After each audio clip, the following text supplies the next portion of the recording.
What if I told you that a political shock coming from Venezuela is pushing parts of Brazil's left wing to defend something unthinkable just a few years ago? More military spending, and even the idea of a nuclear weapon. This isn't a movie plot.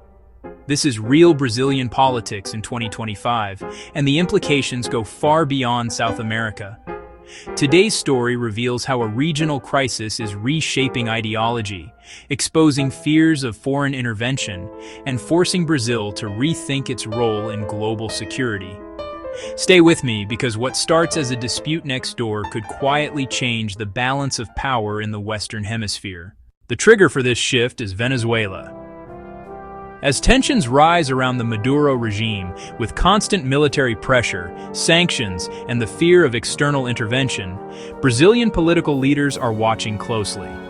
Venezuela shares a long border with Brazil, and instability there is never just Venezuela's problem. Refugees, organized crime, energy disruption, and geopolitical pressure spill over fast.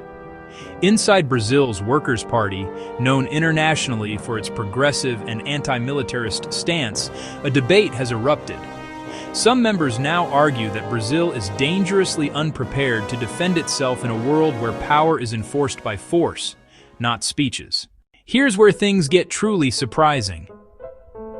According to CNN Brazil, influential figures within the PT are openly defending increased military budgets, something that used to be associated almost exclusively with conservative governments. The argument is simple, but unsettling. If major powers ignore international law when it suits them, countries like Brazil cannot rely only on diplomacy. Some voices go even further, mentioning nuclear weapons not as an immediate goal, but as a symbol of deterrence. The message is clear: without credible military power, Brazil risks becoming irrelevant or vulnerable on the global stage. From an international perspective, this matters more than it seems. Brazil is not just another developing country. It's the largest economy in Latin America, a key BRICS member, and a nation that has historically defended nuclear non-proliferation. If Brazil even begins to question this position, it sends shockwaves through diplomatic circles. Investors, allies, and rivals all start recalculating risks.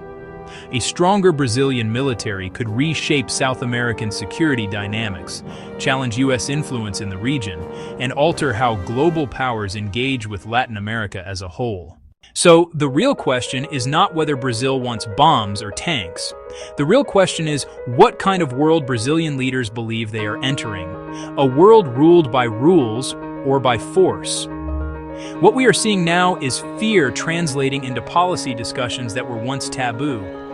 And if Brazil, traditionally a voice for peaceful diplomacy, starts embracing hard power logic, it may signal a broader global shift.